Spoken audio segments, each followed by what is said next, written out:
Remember 64 is part of the SuperPod Podcast Network. Oh yeah, we are teamed up with a whole bunch of awesome people that some you may have heard on Remember 64 already, but there's a bunch of different great gaming shows, anywhere from Fine Time to Bar Silence to Retro Wildlands.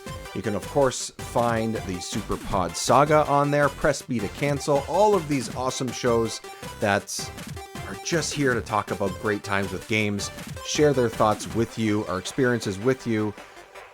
Check us out, SuperPod Network, on your podcast app of choice, and superpodnetwork.com, where you can find all our shows, blog posts, videos, and more. This is Rayman. This is a man called Ray. Rayman is the star of the action-adventure game Rayman 2.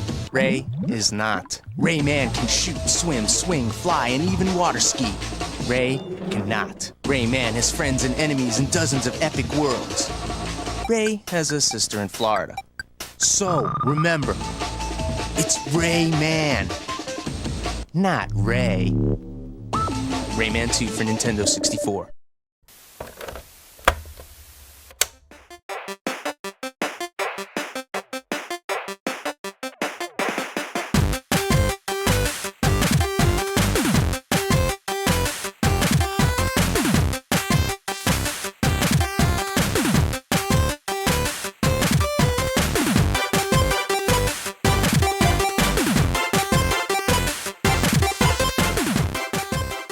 Welcome to Remember 64, where this week, where we're going, we don't need limbs. Hello everyone, welcome to the show, and hello again if you're a returning listener and viewer, and welcome if this is your first time joining us on Remember 64, where we play and discuss the good, the bad, the ugly, and everything in between in the Nintendo 64's library. My name is David Petrangelo, and I'm the star of what is probably the very best 2D platformer of all time. And as you heard off the top, we don't need limbs to kick ass and take names. That's right. We are talking about Rayman 2, The Great Escape for the N64. Jiggy Look back with me again. Hello, sir. How are you? Calibrew Stew. That's how I'm doing. I love this game, Rayman 2. Oh my gosh, what a gem. This is one that you have been sort of screaming from the mountaintops for ever since we started talking a couple years ago. Like, just from the beginning. This was like one of, like, obviously there's Banjo-Kazooie and there's the obvious picks and stuff, but this was like top of the list for you at all times. So I'm very excited that we're able to talk about this, and that for me personally, I'll sort of spoiler alert, for the first time that I played this game. So this is great. This is cool. But of course, my mind. It's yeah. But of course, we also have a guest this time. We're on a streak of having guests, Jiggy. This is awesome, and great voices that join us, and faces, of course, sir. Welcome back, Josh from Still Loading. How are you, man? Thanks for coming back. I am doing fantastic. Thank you once again for having me on, Dave and Jiggy. Always a pleasure coming back on to Remember 64. And I'm excited to chat about this one because I feel like there's a nice mixture of experience with this, where Jiggy had a lot of previous experience. I had a little bit. I knew about it, which is why when we were trying to figure out a game, I'm like, well, I played this. I have some recollections of this, not a lot, but I have some recollections. And then it's your first time playing it, so we have a nice little mixture of experiences here. So yeah, I'm happy to be back. Happy to be talking about Rayman, and I decided to surgically remove my elbows and knees in preparation for this episode so I could look like him. You just take this so much more Spot seriously. Spot on. I mean, you look great. You look great. Like it's really done a good. It's good for you. Like, it really looks nice. Yeah. I don't have wrists anymore. If anyone's not watching, he's miming right episode. Now. Yeah. The whole episode, for those who can't see, I'm just waving my hands in front of the camera. Just jazz hands constantly. Or like Talladega Nights. I don't know what to do with my hand. I don't know. And then someone's arm comes in from the side. It's like, I can't fit my arms into my sleeve, so I can't do what Jiggy's doing. People need to watch it's kind of this. tough. I'm not gonna lie. Yeah. Before we get into the game, Josh, let's stick with you for 2 seconds here. Let's talk a little bit about your show and what's been going on. This as of this we're recording a couple weeks before this gets out, so you're going to be hearing this in the middle of March of 2025, and I feel like there's something going on in March of 2025 on Still Loading. Yes.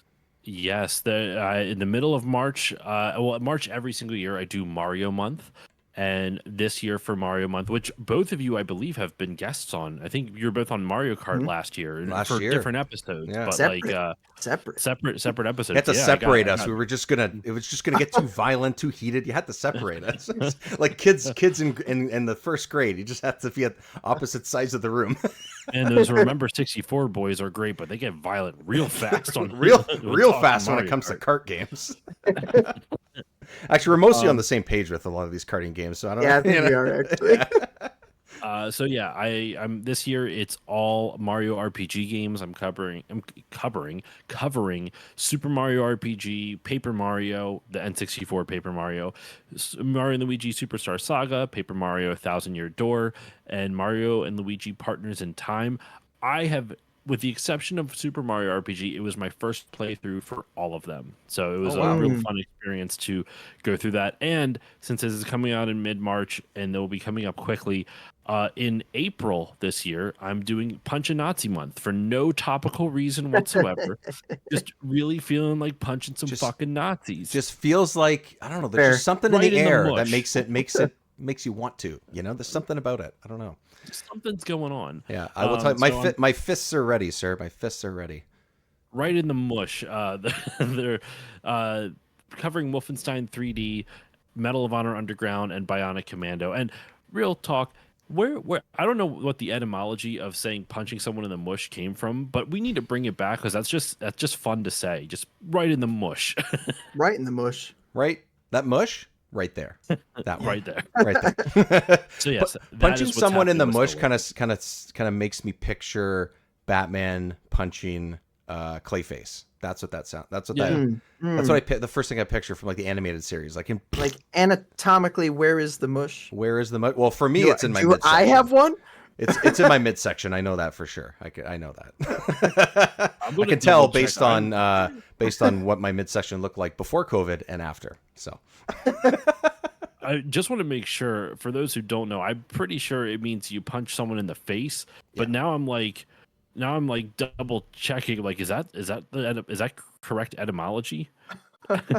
I think so. I think so. It's just like an old school way of saying face. I think. That's what I thought too. Yeah, right in the mush. Yeah. Anyway, Punch a Nazi, everybody. You don't have to wait till April, but the episodes will be coming out in April.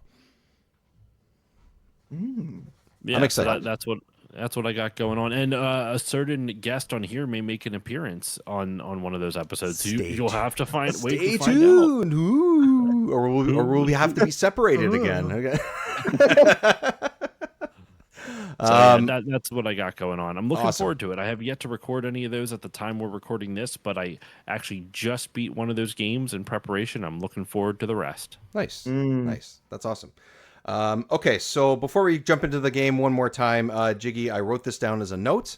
I told you before we hit record.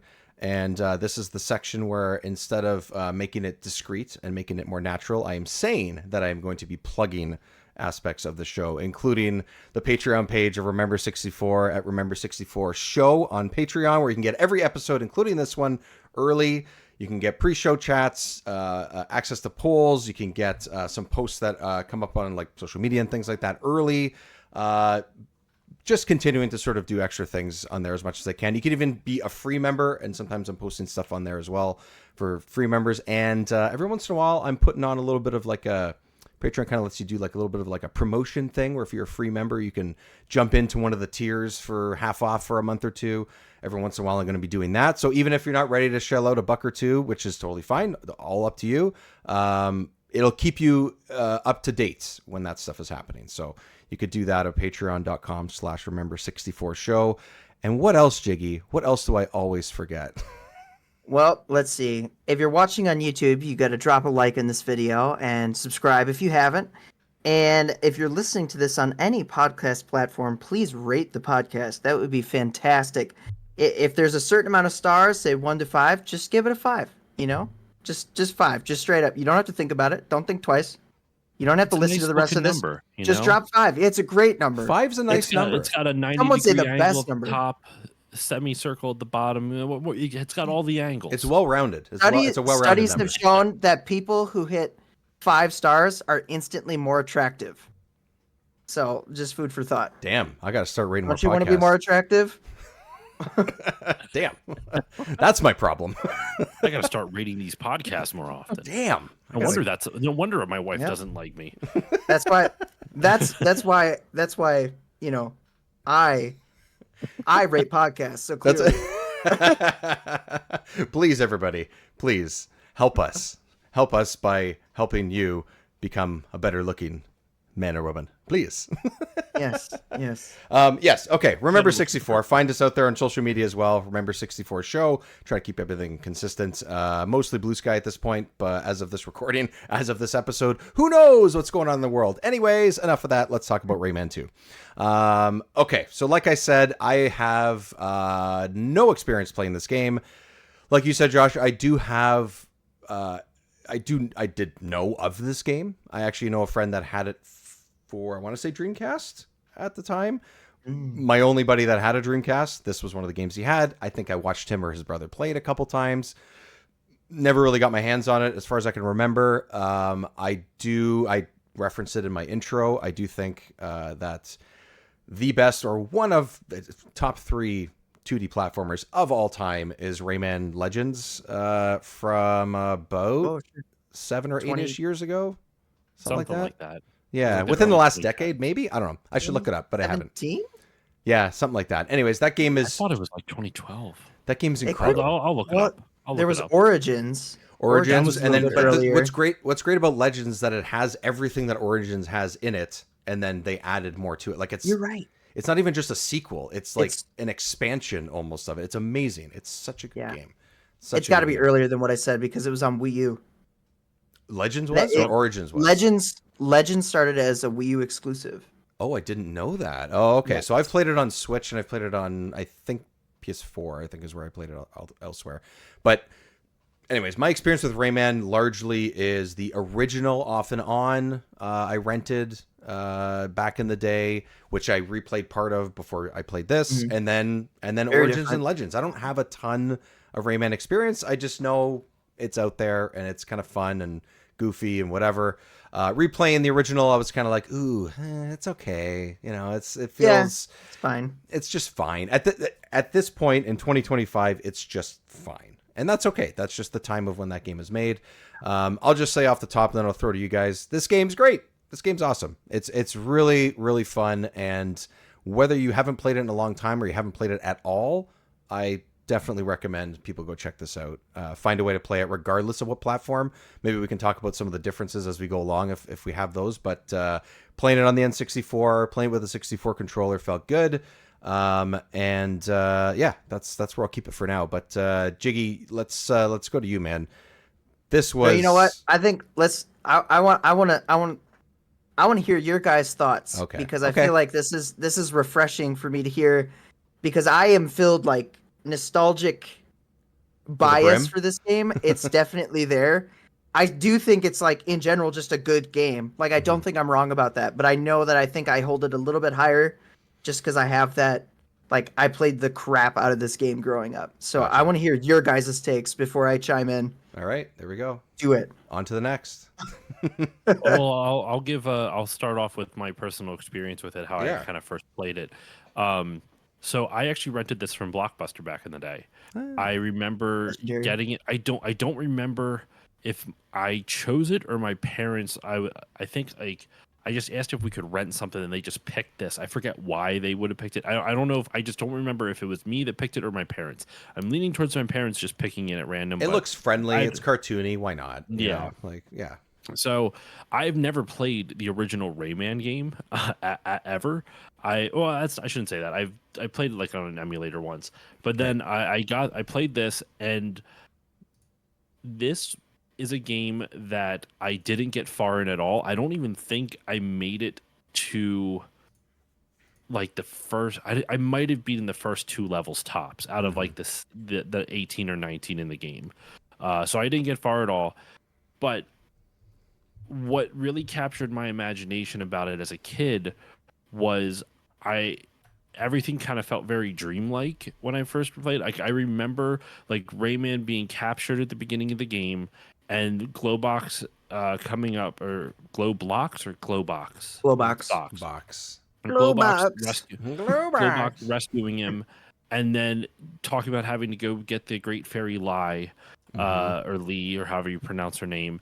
And I remember getting to her and her giving me the first power, and that, like, for some reason it felt mysterious. It felt creepy, but not in a bad way. Like it wasn't creepy because it felt scary. It was like, I think the best way I can describe it, it was like an enigma to me. I just didn't understand the world. The world felt so much bigger to me when I was like 10 or 11 when I first played this, because I think at the time I played this, I had not really played another 3D platformer like it. I don't think I had quite understood Donkey Kong 64 yet, which, you know, Jiggy and I are big fans of. We've talked about it off mic quite a bit, but like, I just remember being really like, it just captured my imagination, and it felt so much bigger and more expansive and just mysterious and dark, and it like a dreamlike enigma. That's the best way I can describe it.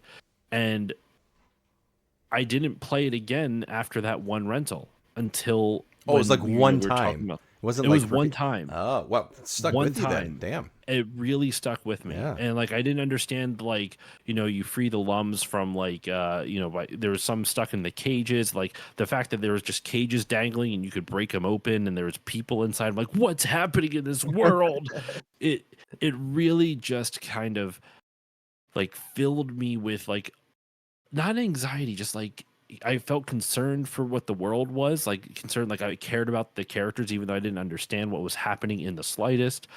I don't, like, the best way I can describe it, this game just is this nostalgic enigma to me, where I remember the feeling I had. Now playing it now, it didn't give me that feeling. Obviously, like, that feeling came from a sense of not understanding what video games are at all. And so when you're getting into a world, you think anything's possible. You know, you're running into walls being like, maybe I can get through on this pixel. Like, especially on the N64, where you would see like two polygons connect and you have like the jagged edge that where the like the rock wall would mean. I'm like, well, I wonder if I could walk up the wall if I walk in between these two polygons right here. I did that all the time as a kid. Or I would fixate on a single pixel on a texture and be like, that means something. I'm going to try to hit it with my attack or something. Because you never saw a wall or cliff or water like that or in that way a lot of the time. So it's like, oh, I want to experiment to what's possible,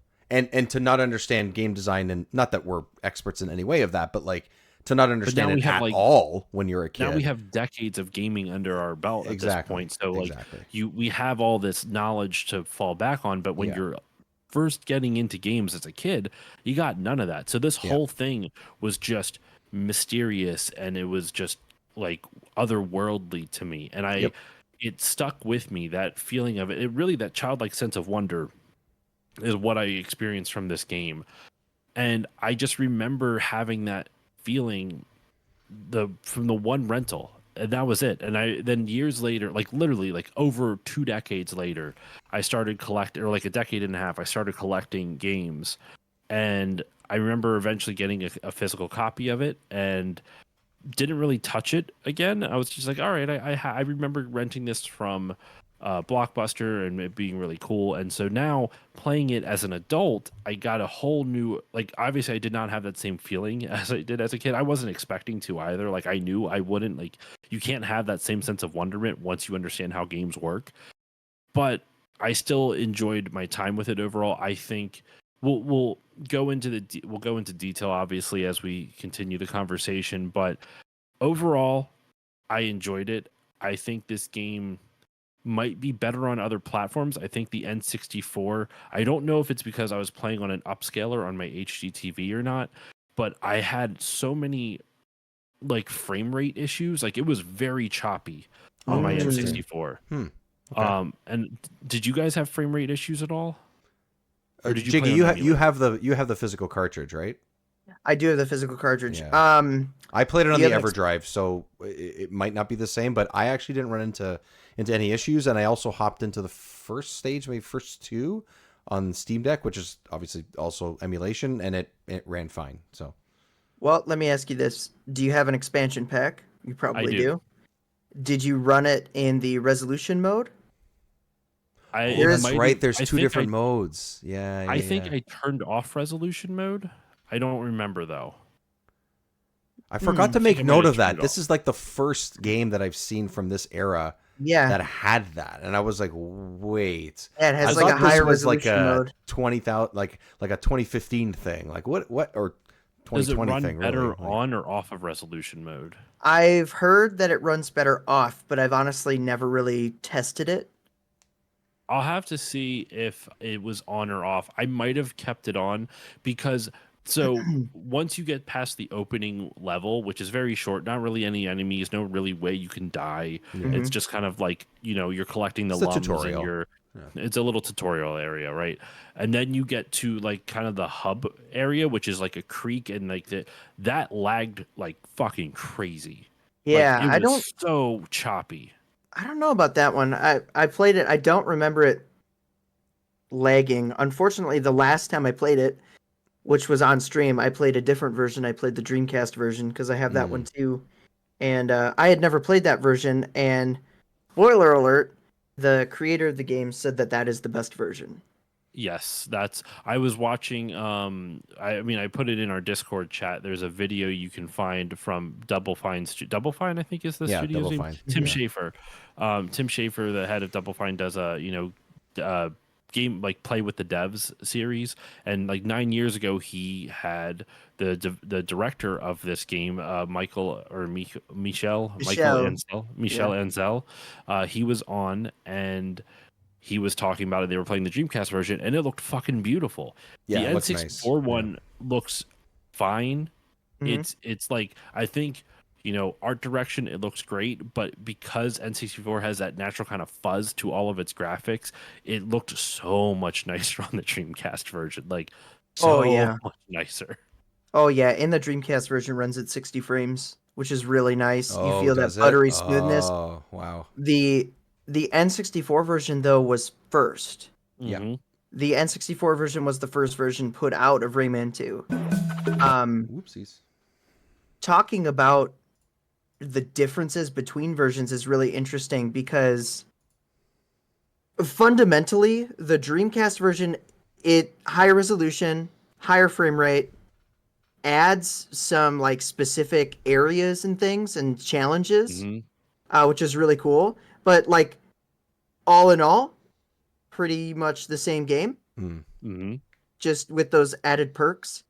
The PlayStation version, however, is pretty different.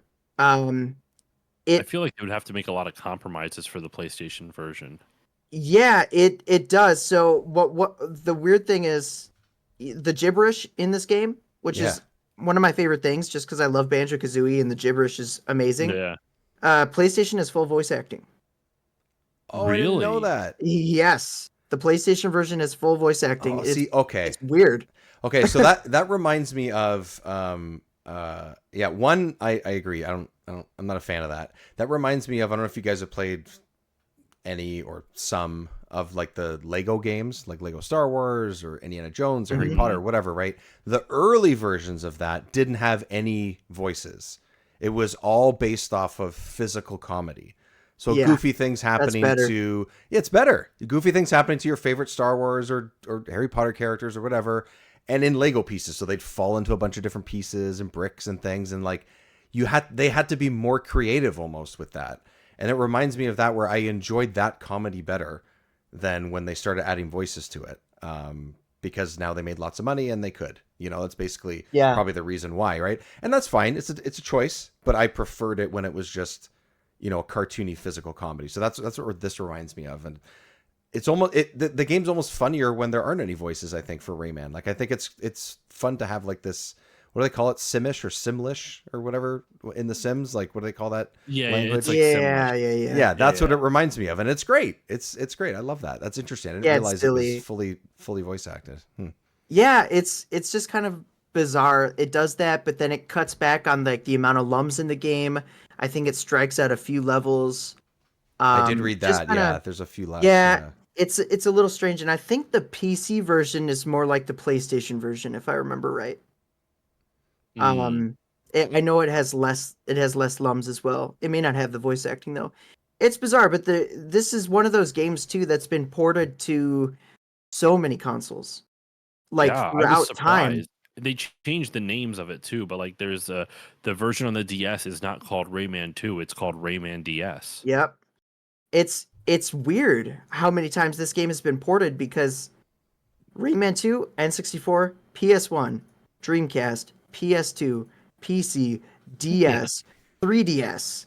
I mean, it's just like being on a console as late as the 3DS when this was a game that released originally on the N64 is just so bizarre to me. I Yeah. mean, it's not like we got a remake. It's like we got a remake so many times because they change the Mm, game like every time. And I'm sorry to say, if you have a DS, that's not the way to play it. The 3DS one good to is know. better, but don't waste your time with the DS version. Any version is better than that version.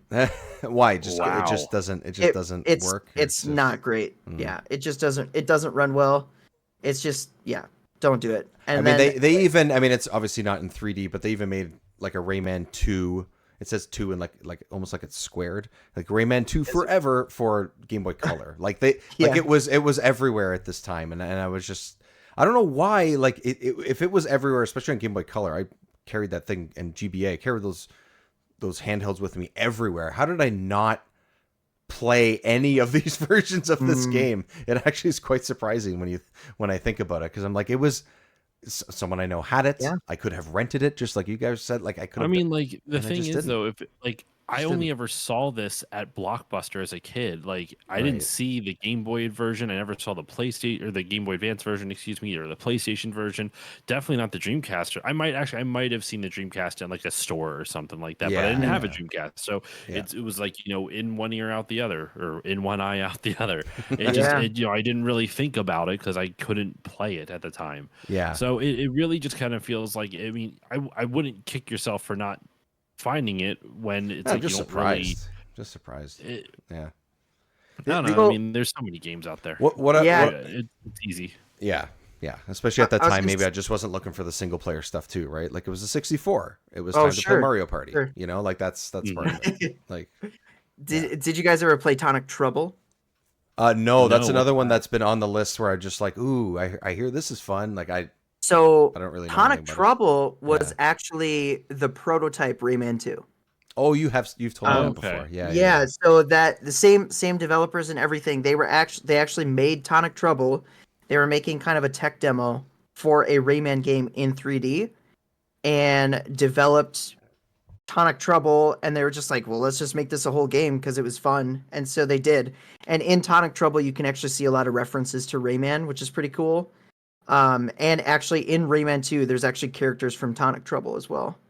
Oh, really? So Well, even stylistically, like just looking at screenshots of that game, or Mhm. just sort of seeing some videos of it, I'm like, oh yeah, this feels like that. And I don't know that much about it, but now that you say that, I could see how they could be linked and stuff. Yeah, it's more interesting to do Rayman 2 first Mm. and then retroactively go back and play Tonic Trouble because then you see, oh, okay, yeah, this is like Rayman. Yeah. And Yeah. it's cool. It's almost like an experiment with things. That's But cool. honestly, Rayman 2 throughout the game is kind of an experiment. I feel like there's so many game mechanics. There's so much going There's a on in lot. I mean, this.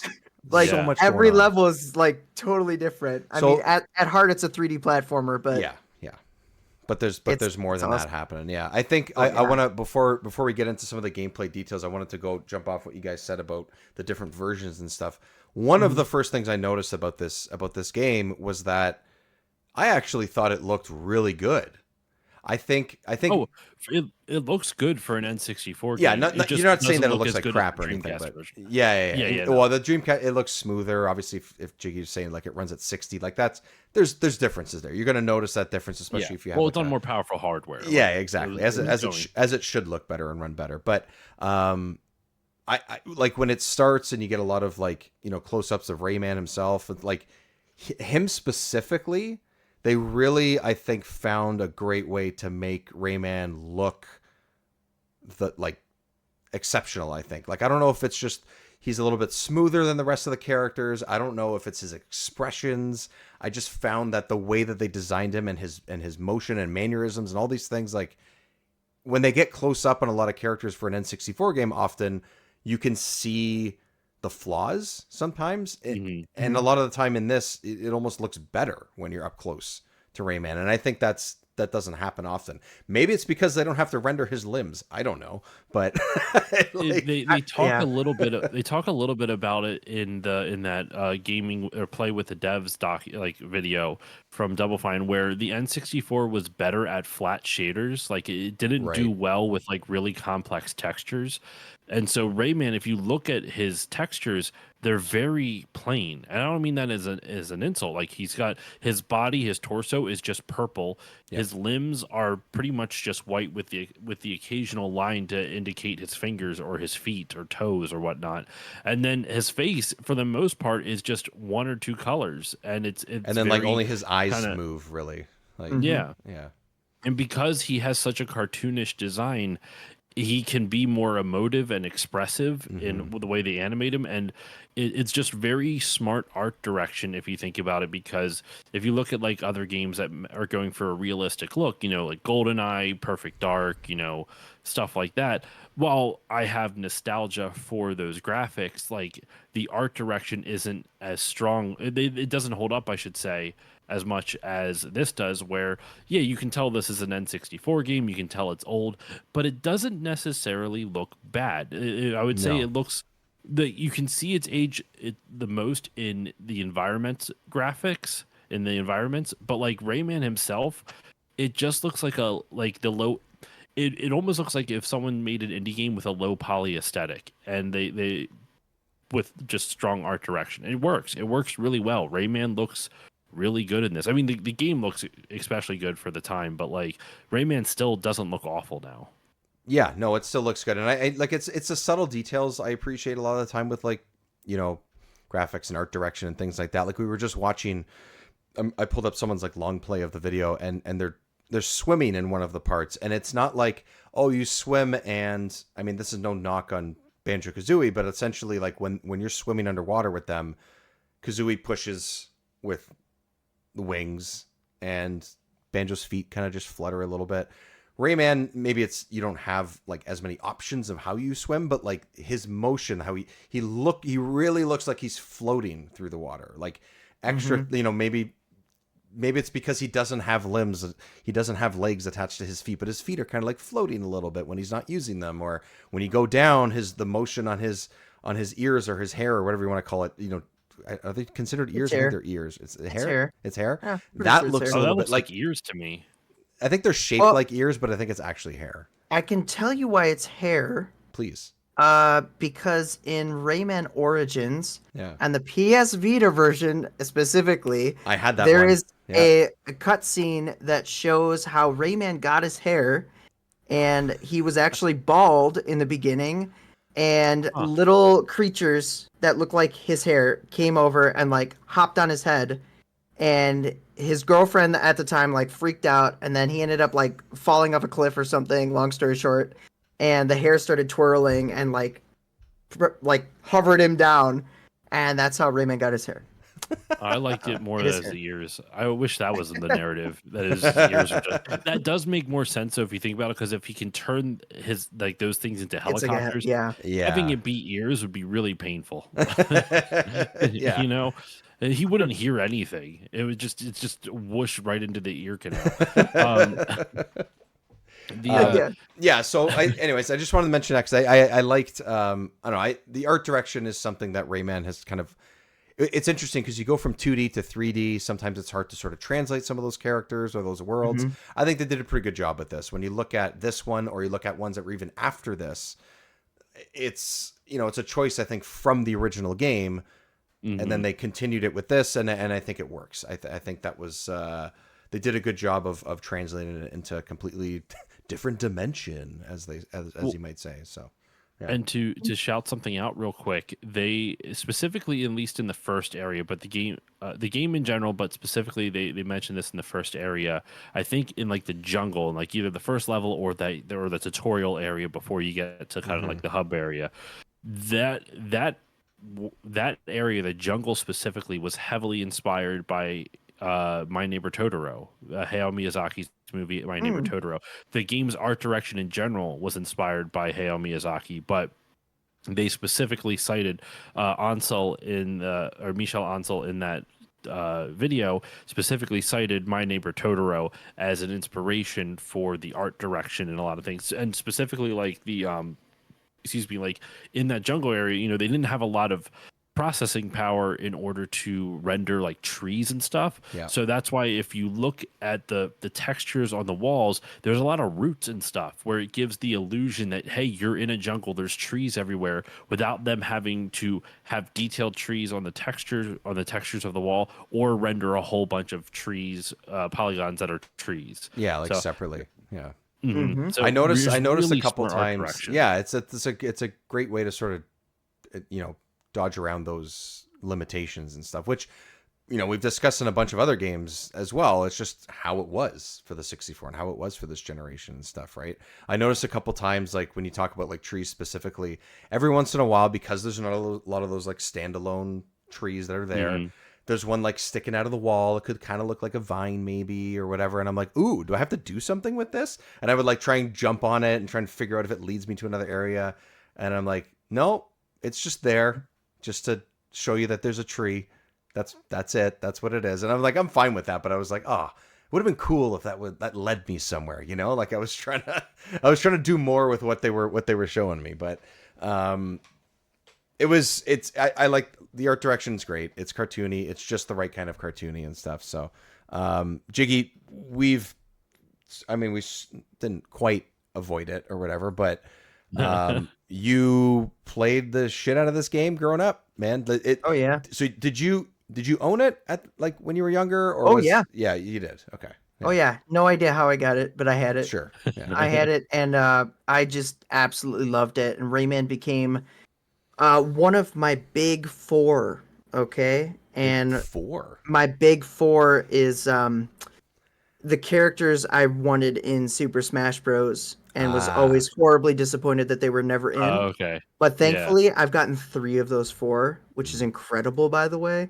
And those characters were Rayman, Mega Man, Banjo-Kazooie, and Sonic the Hedgehog. I loved all 4 of those characters, and Rayman was like this weird, like, I don't even know. Honestly, I enjoyed Rayman Legends and I enjoyed Rayman Origins. I wasn't a huge fan of Rayman 3. I loved Rayman 2 to death, and I was like a little disappointed with Rayman 3, and I got Rayman Raving Rabbids as like on my Wii. Like, I was so pumped for Rayman. Yeah. Every time Rayman came out, I was like, yeah, Rayman, oh, this is it. Based around this game. And every time I got a game, I was like, this isn't Rayman 2. Like, it doesn't have the same feeling. It doesn't capture me like this one did. This is like the definitive, for sure, 3D Rayman. And that's not to say that Rayman 3 is bad. That's not to say that Raving Rabbids is bad. I had fun with both of those games. Raving Rabbids is definitely more Mario Party, I guess, WarioWare kind of. It's just mini games over and over. Yeah. It's a weird approach, yeah. Yeah, Rayman 3 just changed the combat. And for me, the thing that I really loved about Rayman 2 is the momentum. The feeling of momentum of sliding, jumping in the air and flipping. And then like you do a little roll as you land on the ground. I love that choice. Like just a simple jump and he does like a little tumble thing. Yes. I love it. Yeah. It's a nice touch. It felt so smooth. Yeah. It just feels right. In Rayman 3, momentum, no. It's like if you do a front flip and you almost don't move forward at all, you just kind of jump straight and you do like this really subtle forward movement. Versus Rayman 2, where you just like you went flying, right? And yeah, he's got a very fluid motion in this, which I think a lot of the time you don't, without like a deliberate run button, like in Mario or I would say Banjo-Kazooie as you run around with Kazooie, like those are kind of the quote unquote run buttons. This doesn't have that, and yet that momentum that you're talking about is still there, which is interesting.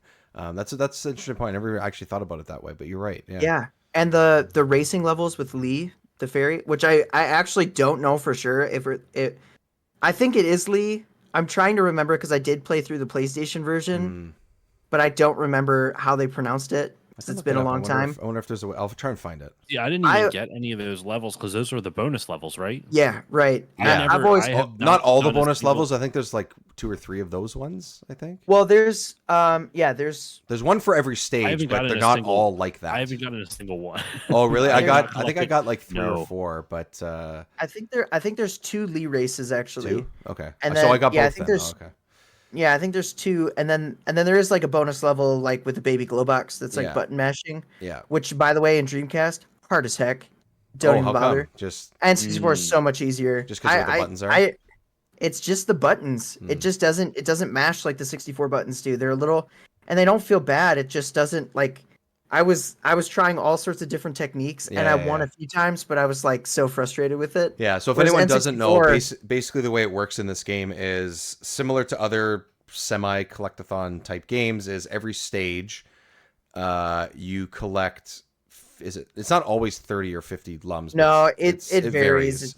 Because it's usually about 50 lums, but it does vary. Yeah, some are 30 or whatever. It depends. Because some levels are just shorter than others. I think that's kind of why. Yeah, it depends on the size of the level. Yeah, it depends on the size. And then there's anywhere between 3 to 8 of the cages that you have to break open or whatever. And if you get all of both of those, you're awarded with a bonus level, which comes in. Is it just the 2 forms, Jiggy? Because I didn't get all of them.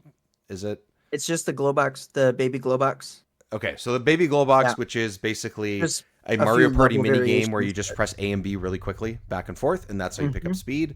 Or Lai or Lee, you quote unquote race with her, and you follow her and pick up a bunch of the yellow lums, like basically which are. Well, the Lee levels are different. The Lee levels are like, so the baby glow box levels are like the bonus levels you get for the level getting the lums and the cages. Yes. But the Lee levels are actually separate levels that in certain levels they're like. In certain levels, they're like an alternate path. Oh, that's what it was. That's what I'm thinking. Yeah. Of. Yeah. And then you can find her. And I love those levels. They're great. And those levels actually spun off into their own game. Yeah, on PlayStation 1. It was a Rayman like racing game. And I'm trying to remember what it was called. It might have actually been Rayman Arena. And it was just like a PS1 version of Rayman Arena. And then the PS2 and that generation was different. Yeah, Rayman Arena. So it basically like Rayman Arena on PS1 is literally just those Lee races, just with like multiple players. Interesting. Yeah, those are cool because those also reminded me, which I liked them. I agree. I thought they were a lot of fun. The level design around them is cool. You're basically just going through, jumping over a bunch of obstacles, following her, and you have a little bit of a time limit on it. That reminds me of the levels that completely blew me away the first time I played the music stages in Origins and Legends, Rayman Origins and Legends. Because to me, those stages in those particular 2 games are perfection. They are so well done. Because one, it's usually music that I enjoy, which always helps. The Black Betty one and stuff like that, and like the fact that that's like the first one, I was like, "What am I playing? This is the greatest thing I've ever experienced." It's so fucking good. I love it. Anyways, reminded me of those. They're going for the same kind of idea. I wish there was a little bit of a music thing, but it's just the same music. Although you're playing the N64. I'm sure there was a limitation to it. It is what it is. Either way, I thought that the level design around those were still a lot of fun and still really good. So I'm not going to complain too much. But yeah, so that sort of takes us to how like the game is structured, I guess, too, right? Which we haven't quite got to yet. So there's those unlockables or those collectibles that you need to get in each stage. And there are, how many stages here? There are... I think there's 18 and then or 19 and there's like a bonus one. Okay, yeah, okay. So there, so a decent. I had it up for a little bit. I have it too, anymore. But it doesn't have the numbers beside it. I don't feel like counting, so that's fair enough. That's where I am. I'm so tired. And each stage is you go in there, try and collect as much as you can, and rescue as many, bust open as many cages as you can, and then you move on to the next one. Maybe you'll get a bonus, maybe you won't. the more you collect, potentially you might get a little bit more life if you do bonus stages. All these types of things that will happen in 3D platformers of this time kind of shares some ideas from those. But the difference between a game like this and something like Mario 64 or especially Banjo-Kazooie, if you want to compare it to that, these are mostly much smaller and shorter stages. Not all of them, but some of them, especially early on. Some of them are really long. Yeah, some of them are a little too long because there's a little too many ideas going on. But early on, some of them you can whip through fairly quickly, even if you're playing it for the first time. I found anyway. Did I collect everything when I did those? No, but early stages sometimes you can get through in 15, 20 minutes, even if you're taking your time. Later on, things really sort of build, and they're doing a lot more mechanics and a lot of sort of sometimes great, sometimes not so great platforming and stuff. So I still think it's a. I know you got something to say about it. So any level with a fucking plum can go die in a ditch. That was what I was going to get to. So there's lots of ideas here. Some of them are simple. Some of them are simple. You're jumping and you're just trying not to fall down a cliff, or you're just defeating the robots that have captured you and your friends and the lums and all these things, all those types of things. Simple idea, just enough to kind of get you from stage to stage. And then as you go further along, what's the deal with the plums? Let's talk about that. That's one of the mechanics. Okay, so the plums are in. There's a handful of levels where, in order to traverse to get to the next spot in it, there's water or lava or something that you cannot jump into because the water has piranhas or the lava's hot, right? Yeah. Whatever the fuck. And in order to progress past it, there are these plums that they're obvious. You can see them pretty clearly. Yeah. But you're supposed to knock them off with your energy blast and then stand on top of them and throw your energy ball, and the momentum from that will push you in the opposite direction you're throwing the ball. And you're supposed to traverse these levels kind of in these like weird backward, like, you know, you're throwing the balls behind you so that way you can progress forward. Yeah. The game does an absolute shit job of explaining this mechanic to you. They don't explain it to you at all. They don't. It just doesn't. Yeah, I didn't know I had to do that. I was like, what am I doing with this thing? The only thing I can think of is that a mechanic in the first Rayman game, like something where you stood on those plums and you hopped across a tough area. Yeah. I could totally see that work in 2D as well, because other games did that on the Super Nintendo and Genesis and whatnot. Yeah, not an outrageous idea in 2D, I don't think. No. Yeah. And it's not even that.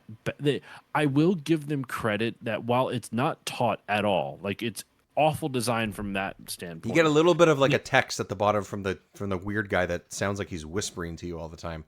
Murphy. Yeah. What's his name? Yes, Murphy. Murphy's his name. There's some sound stuff. I want to talk about sound after we talk about this, or eventually we'll talk about sound, because there's music and there's sound effects that I'm like, what? Anyways. So, but like you're supposed to then, catapult yourself across by throwing in the opposite direction. And what I'll give them credit for is that they design the levels pretty well, where they don't make you do super precise platforming or movement while you are on top of that plum. Right. So while it is a pain in the ass, and honestly, they make the levels with those plums way too fucking long. They're too exploratory. You use it too much. Use it too much. Yeah. Yeah. It's a cumbersome movement mechanic that they make you use too much, but they never really kill you with it. They don't demand too much of you with it. It's more just like a war of attrition at that point. Like, do you have what it takes to keep pushing through it? So that is the most aggravating part of the game for me.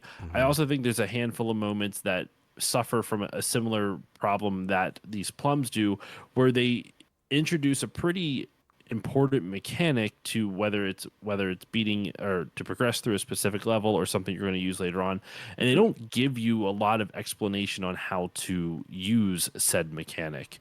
Obviously being the plum is the big one. Also, like another thing with the plum, there's like those like monkey robots that like you can't damage with your energy blast. Yep. You're supposed to defeat them with a plum. You throw a plum at their head and it sticks to their face. Yeah. sticks to their face, or you can Which is lure them 'cause they charge at you. which looks great, by the way. I think It's great. I think it's really funny, but how you But like, Never there's so tell you. many Yeah. moments where Yeah. like to take out those monkey guys specifically, you can also lure them because they'll charge you. So if you lure them to an edge and they charge and dodge off, then you they fall finish off them the cliff or whatever. Yeah. That yeah, and that's fine, but they don't teach you any of that. They don't give you any indication that that's how you're supposed to beat them. Like every enemy you attack, every enemy you encounter, you can defeat with your energy balls, with your energy blasts or whatever. You can defeat with your balls. You can, Rayman's got very strong balls in this game, so He he's does just, have very. I mean, his hands and feet are basically balls anyway. Yeah. But like he gives you like every enemy you can do that with, except the fucking monkeys. Yeah. Or the monkey robots. And then they give you no indication of what you're supposed to do. So it's like, why would I think like to use a plum? Why would I think to use a plum on that guy? I will When up say at until least that with point the you've never needed to use it in any other way. Right. exactly. Right. That's I will the say thing. at least with the charging off the cliff, you can I feel like you could intuit that a little bit. Like if you see an enemy charging and you're by a cliff, you could maybe come up with the idea like, oh, what if I like throw it off the edge or something like that. When that happened to me, I did it by accident. I was like, oh, that works. Oh, okay. So Yeah. I know what I think in that first instance, Mhm. they actually set you up in a specific level where it's like a small tunnel, it is. and it Yeah. charges It's like- at you. Yeah. Yeah, so it almost could happen by accident. And you know what? Like, I definitely see what you're saying, and I don't disagree with you with that. But also, I guess there's a little bit of a I don't know if charm is the right way to say it, but there is something about just discovering that yourself. Not everything needs to be laid out for you, but I do think a little bit more of an indication would have been beneficial. Like just something. No, I think really only the plum thing is what I wish they would have spelled out a little bit more. I Yeah. think the charging off the cliff, it would have been nice to get a little extra hint, but they throw enough of them at you that I feel like you're almost guaranteed to figure it out by accident, which is fine. And that Like, setup that Jiggy mentioned too does make a difference Yeah. too, like how that happens. Yeah. So there's a handful of mechanics, and those are the two that come to my mind. But like, there's a handful of mechanics that they just don't do a good job of explaining. Mm-hmm. But which is frustrating because the rest of the game is really solid. I had a little tough time with the platform because I think my controls were a little bit floaty, and I don't know. So I recently got a Retro Tank 5X, and I plugged my N64 in through S-Video to the Retro Tank, and then obviously to the HGTV then, right? Right. And I don't know if like that was causing some input delay. I know Retro Tank are known for not really having any strong input delay. But I don't know if this game, because of the frame rate issues I was having, maybe I was playing on the higher resolution mode when I shouldn't have, and that might have been causing it. But there was a lot of times where it felt responsive enough, but like when Jiggy, you were talking about how it's like the motion in this is so fluid and you like this sense of speed and motion through it. I didn't get that at all. I felt Rayman's controls were really stilted. I don't think they were bad. I think they worked for the game, but I thought they were like, I didn't think they were fluid in the slightest. I don't think that's necessarily a bad thing because I think the game is designed around it. Like I never felt like I was out of control of Rayman, or like the challenges they set before me were like unfair, with the exception of like a handful of levels, which we'll get to when we get to. But like I don't know. I when you said that, you were like, when you said the movement was so fluid, I was like, did we play the same game? Because I well, you said Rayman 2, right? yeah. But I also don't know, is it because of the resolution mode that I was playing in, if I was playing in that, and because of the upscaler, was there input delay, even though Retro Tanks are known for not really having. Yeah, it could have been. Mine were both in ROM versions. I mean, I mostly played it on the actual console itself, so the EverDrive runs on ROMs. It's not like you're playing the actual cartridge. Yeah, but you're playing, you're not playing on an emulator. You'll get the same, like, just because you're running on a ROM, you're still going to get the same experience since you're playing on original hardware. That's right. And I didn't play later stages on my Steam Deck. I just played like the first two, like the first 20 minutes, half an hour or whatever, right? So it really wasn't long. So I think things get more complicated. I will say though that if you experience it on the sort of like hub area down that like sort of Galaxy River or whatever it's called, I felt like the first time I opened that area or got to that area, I was like, there's so much going on here. Yeah. There's too many like particles almost happening. Like I get what they're going for, but I feel like there's too much happening. I don't really know why this needs to be so complicated. And then eventually I was like, oh, I see what they're doing here. Okay. Oh, I just press forward to follow this path. It's a very small gripe. I don't think it's like a big issue per se, but like It's very visually busy. Yeah, it's overly busy. I didn't have any issues with the frame rate, but I did feel like, oh wow, feels like they're trying to do too much with this very small detail that really didn't need it. But that's funny. Yeah. In the Dreamcast version, they changed the menu. Oh, okay. And it's totally different. It's almost like a overhead style. You still like move around the map, but it's like a little bit more of a traditional hub world. I prefer that. Think like honestly. Crash Bandicoot. Think like Crash Bandicoot. It's kind of like that. Yeah. You like go like point to point to point. Yeah. It's just not that like viewing angle. Mm-hmm. I actually missed the N64 version. I actually prefer that hub world. Okay. I just like I know where I'm navigating to, I guess, because I've just played it so much. So I just know that he does like the little animations where he's running down the branch in the background, and he's I love that. Which is a cool idea. I think that's nice to have that sort of added touch. Again, it's like a design choice, which I get, but that's a very minor gripe either way, because it's still like it's a hub world, right? You're just selecting a level. It's not like spending a ton of time there. Yeah. I think it looks really cool though, which I think is that's got to count for something. But I do wonder about the frame rate issues, because like, are you watching the stream at all? Because like, I don't see any. No, there's none on this. This is the N64 version that you have playing in the background. Yeah, it is. Yeah. It's similar to my long experience. play, but this is basically what mine looked like. Yeah. But I did play when I recorded it for like I did a mysteries video on it. Yeah. I should have mentioned that off the top. I'm terrible. Sorry. Well, that's a fun one if you guys want to watch a mysteries video. I mean, watched whatever. it. It's great. I don't need to plug it. It's fine. You know what? If you guys will tolerate this for a second, I can't think of the actual word I'm trying to say. I can turn on my TV real quick and boot up my N64 and like mess with the settings real quick just to see.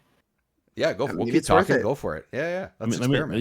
Give me a second. Let me take care of that. The thing I wanted to ask Jiggy, because we haven't quite gotten it to with you. I feel bad. I feel like we kind of like skipped over a little bit, but you because you had so much experience with this, like I know nostalgia is sort of like a strong drug for everybody. One hell of a drug. It's a hell of a drug. Like what do you think like latched you to this game? Like, is it the platforming? Was it Rayman, just the sort of art direction we've been talking about that we all kind of enjoyed? Like, I don't know, did it just feel better to you compared to some others and stuff? Like, what do you think, like, I don't know, stuck with you as long as it had? Well, the atmosphere is a big part of that. Sure. I felt like everything he was saying at the beginning, how he was talking about how it just captured, like, it all feels like a dream. Yeah, absolutely. I was like nodding. I'm like, yeah, that is like one of my main draws to this game was just the whole vibes. Yeah. The whole game is just so weird. I think I never got bored because every level felt different, even though there was that familiarizing like 3D platforming stuff. There was some where you have to ride the shell and you have to go like scale a wall, and all of a sudden you're upside down and you got to figure out like different gravity mechanics. And then there's like they do a lot with the camera and stuff too. Yeah. They do a lot of like cinematic styles with the camera, just like sometimes, like you said, climbing a wall. Oh, it changes and it sort of pulls this like weird angle. Not weird angle. I actually think it's interesting. They do a lot of unique things with the way you approach what feels like could be like a very simple moment. In the same way that I love the idea of stop and swap with Banjo-Kazooie, I love Rayman 2. It's got this like mystique kind of like there's a secret around the corner, like everywhere. There are alternate paths. Finding the cages that are hidden, like that was fun to me. Yeah. Collecting things isn't always fun to me, but it is in Rayman 2 for me. Like even this sequence right here with there's treasure, right? you have an option to select take the treasure or don't take the treasure. I love and if it. you take the treasure, it gives you like a fake ending to the game, which is fantastic. It's so funny. I captured this when I was playing it. Here, I'm gonna see if like the video. It's right there. So basically, you go through this like semi boss fight, I guess you could call it. I would say, and then this like creature, which is like this weird, I don't know, goblin head thing with long arms, and I don't know, whatever. I just called him Mike Wazowski. Yeah, creepy Mike Wazowski. That's I actually know his name. It's what's the name? I forget. I don't even know if he wow. says it. And now I was thinking Polycus. Polycus is not. That's the spirit of the world. That's the good guy. Yeah. This is I can't remember. Oh I can go back no! and Why find am I it. forgetting? It's like Ja. It's in like this creepy world, right? You're kind of like in He's like a nightmare world almost, is what it is. So, anyways, what happens is you go into their treasure room full of gold and treasure and stuff, and like Jiggy said, it gives you an option to choose. I want all the treasure, or I don't need it. And then if you say I want all the treasure, it takes you to this like you said, fake ending of Rayman being fat on a beach with a bunch of coins around him. I want to see if the sound comes through. I want to.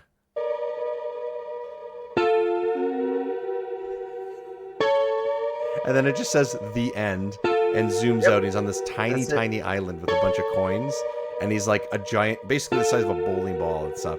And then it just resets you back to that point, and you basically have to choose I don't want it. But that is the when you're talking about like atmosphere or vibe or whatever, that's the type of humor and great stuff that this franchise, I would say, in general has, but this game specifically, like, it doesn't need to do something like that. That was completely unexpected, and I absolutely loved it. I figured something weird would happen, and when that wasn't the choice that they wanted me to make, so to speak, so I did it anyways, and I'm so happy that I did, because it was so funny. I laughed out loud. It was awesome. His name is Jano, by the way. Jano, I had to look it up, but I'm like, yeah, okay. Jano. Oh, gotcha. Real quick, I am playing it right now. Yeah. The frame rate is significantly better in low res mode. Like it's like night and day. Interesting. Okay. Whatever the default is the way I played it. I've done it both. Yeah. I do remember a couple dips, but I don't remember it being like something that hindered my experience. So yeah, same. Yeah. But I don't know. But yeah. I do think it definitely plays better at a higher frame rate because playing on the Dreamcast. I will say though, my preference in controller is still the 64. Oh, I love the 64. It feels good with this. Yeah. Out of all the ways I played it. I know it's cliche to say on a Nintendo 64 podcast, but this controller gets way too much shit it doesn't deserve. Absolutely. Absolutely, man. Like, I think at times growing up, I was like, oh, this is weird, or oh, I liked my Super Nintendo, or oh, I'm going to have my keyboard and mouse, or, but listen, I always have to argue for it because I understand when people say, oh, it's dated, or, they're confused by it. I'm like, sure. I'm like, yes, the analog stick is not the greatest, but it's solid. Look at that. Look at that gray beauty. Look at that. Look at that. Gray beauty. But it's got a 6-button configuration for fighting games. Yep. It's got a D-pad that they never used for some reason, which they should have used more. It still feels good in your hand. Like it's ergonomic. Gun trigger. It's a gun trigger. The best use of those D-pads is the wrestling games, because the wrestling games, you need the D-pad. That's why that's the most use I ever got of that D-pad, is playing those wrestling games. It works for this. I think also another thing, whether it's just I don't think the controller's just at play here with this, but the camera is pretty good in this, which can be tough and very hit and miss with 3D platformers. I think that it really worked with this one. I think it really helps that it has that lock-on mechanic. Yeah, the lock behind. I love games that have that. Like, I very often try to play 3D games in general, like any kind of action or platform or whatever. I like just being behind my character as opposed to even slightly off a bit. I don't know, maybe it's an OCD thing. I don't know what it is, but but I enjoy that, and the fact that there was an option there, which isn't always the case for this generation of games. It doesn't always allow you to do that. And like we said, every once in a while, there's sort of like a camera change that the game forces you to play within. Most of the time that worked. I would say I didn't have too many gripes with that. Every once in a while, I would say it's 50-50. I Yeah. had a couple issues with some of the camera angles, Okay. specifically like anytime that I mean the game was the gameplay was designed around it. Thankfully, it's not like they threw unfair jumps at you when they Yes. switched over to those camera angles. Right. But there's a lot of moments where like you're having to take jumps that you're not 100% comfortable with because you can't always see exactly where you're trying to go, which is fine. But they design around it pretty well for the most part. But I don't know. I when it got to the locked angles, I was not always the biggest fan. Specifically when you have like those platforming levels where you're being chased by the pirate ship and you have to like run across the platforms, the railway or the bridges that are bridges collapsing that, and stuff. that are collapsing and everything. I was not a fan. Like though, I was streaming it last night, and friend of the show, Troy, aka Troidal Power. Yep. They were watching in stream, and they were just laughing at me because I was trying to tell the blockbuster story, and I was getting so fucking pissed off at those levels because when you're running across one of those bridges and it gets hit by a bomb by the pirate ship, yeah. it will launch off, but Yeah. you can't always time it right. So if you jump literally like a second before that bridge goes, you don't have enough distance to make it across it. If you jump a second late, you can still get off of it, but now you're suddenly launched to the right or to the left, and you have to compensate after the jump for the landing. Yeah. Which, if you're not expecting, really throws you off. Yeah, you do have to do some of those specific sequences. You kind of have to do a few times. I'll say this is something I forgot to mention before, and I think we were talking about some of the platforming stuff. Semi related to this is that those types of sequences, which are fairly difficult at times and are supposed to be like a little bit of extra challenge.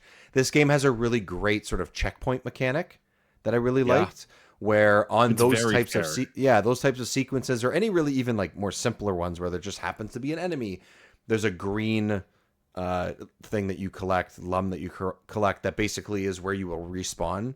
And basically, if you die halfway through the sort of sequence that's ahead of you, you just respawn right to that point and you start from the beginning. All you do is lose a little bit of health, and then you can just continue going and sort of learn from your mistakes. I think when they did that, I thought that was great. Some sequences are a little bit longer and are a little bit of a pain, but hey, that's what you get from platformers. You want a little bit of challenge, that's just how it goes. So I was fine with that. But just in general, that idea, it's not like you die and we're gonna spawn you back to the beginning of the level. You gotta like, there are specific points. You know that if you collected a green one, if I mess up, this is where I'm gonna start from. And I really enjoyed that. I thought that was a great design choice. Unless you lost all your health. If you lose all your Right. health, they make you start back at it. Though they even I are fair never with that. did. I never lost all I my did a health the whole time. I did a handful of times. Yeah. But thankfully it Came wasn't close. it wasn't too bad. There was a couple times when I was playing last night, one of the reasons I stopped is because I lost all my life, and then I would have to start over one of the hardest sections of the game, or sorry, not one of the hardest sections. Start over a level from the beginning that I was already super far in. I was like, man, I don't want to do this again. Yeah. I just did this, Yeah. but then, what is it? Before we recorded tonight, I just got to. So I guess as a disclaimer, I did not beat this game in preparation. I got 3/4 of the way through. I got the third out of the 4 masks that you're supposed to collect. Yep. And I got the third mask, and I was worried because like the level leading up to that boss is pretty long. Like there's a lot of like you're riding like these. You get this power up, which then disappears immediately after the fucking level, which is so fucking mean. Like, don't do that to me. Don't give me What a tease. don't give me unlimited like hover, like where you can literally fly indefinitely. Now, since you both beat this, do you ever get that back, or is it No. only just for? It's Just just a that. level. It's just for What fun. a cock block! Yeah, Are you yeah, kidding that's me? it. That's what it is. Don't fucking Yeah. give. Don't fucking that's do that that's to me. one thing about this is like there's so much talk at the beginning of this game about I need to get my powers back. My power. What Then there's powers? like no powers. What powers? You get one you get your energy balls and you get your hover. And then like a powered up attack where you can hold on to B a little bit longer, which is fine. But I know Rayman's not supposed to be, Jiggy, you mentioned Mega Man. He's not supposed to be Mega Man. He's not supposed to have all these different moves. I get it. That's not what Rayman really ever is. It's really about the platforming. That's fine. But something. But don't tell us you're gonna have a lot of powers and then you don't have a lot of powers. Exactly. Yeah. Well, see, they count like being able to swing from the purple lums as a power. That's true. They count your hover as a power, and actually, if you watch as you acquire lums throughout the game, your health increases. Mm-hmm. Yep. But as you keep every silver lum you get, regardless of what it does, if it gives you a new power or not, your shot actually gets a little bit stronger. Oh, I didn't even notice that. And if you look at the start of the game versus like say now on the stream, which your like halfway or something. the original like white energy ball that you throw, it gets a little bit bigger. Mm. And then when you get eventually in this level in particular, you get the charge shot, which makes it golden and bigger. And then you can further max it out with the golden gloves. Yes, which you just randomly pick up in some stages. You just randomly pick up. Yeah. And then you have, what is it? Gives you like 3 hits before you lose it or something like that. So 3 hits. Which is cool. Which or three like deaths. Like not losing all your fall health off a cliff or something. Yeah. I didn't find the game overly difficult. I mean, as far as like enemies go, I feel like they're just kind of in the way.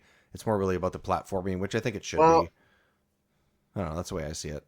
The spike in difficulty, the last like 3 levels.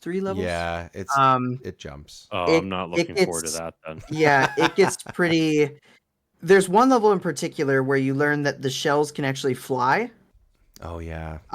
And when you get to that point, there is one robo-pirate enemy in particular that has just a stupid amount of health. Yes, and he drills into the ground, and so like you hit him once, and he just immediately drills into the ground and then pops up somewhere else. Mm-hmm.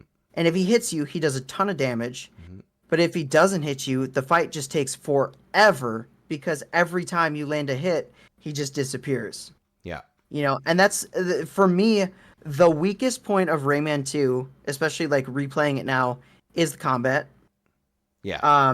It is the weakest thing. It works and it's fine. Fine is a good descriptor for it. Yeah, it's just fine. That's all you need. It's fine. Yeah. I almost think it would be better if you could just, because you can spam your attack. Beep, beep, beep, beep, beep, That's beep, all you beep. need to do. Throw it super fast. That's all you need to do. But the thing is, the enemies have like invincibility frames. You hit them once, flash. and then Very they long too. Yeah, it pauses for like 5 seconds before they can be hit again.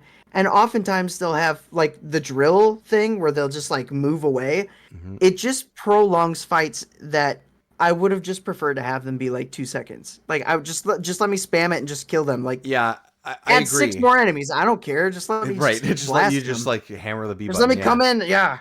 I think again, like it's one of those things where I think it works better when it's simpler, which is towards the first, like, let's say quarter or third of the game.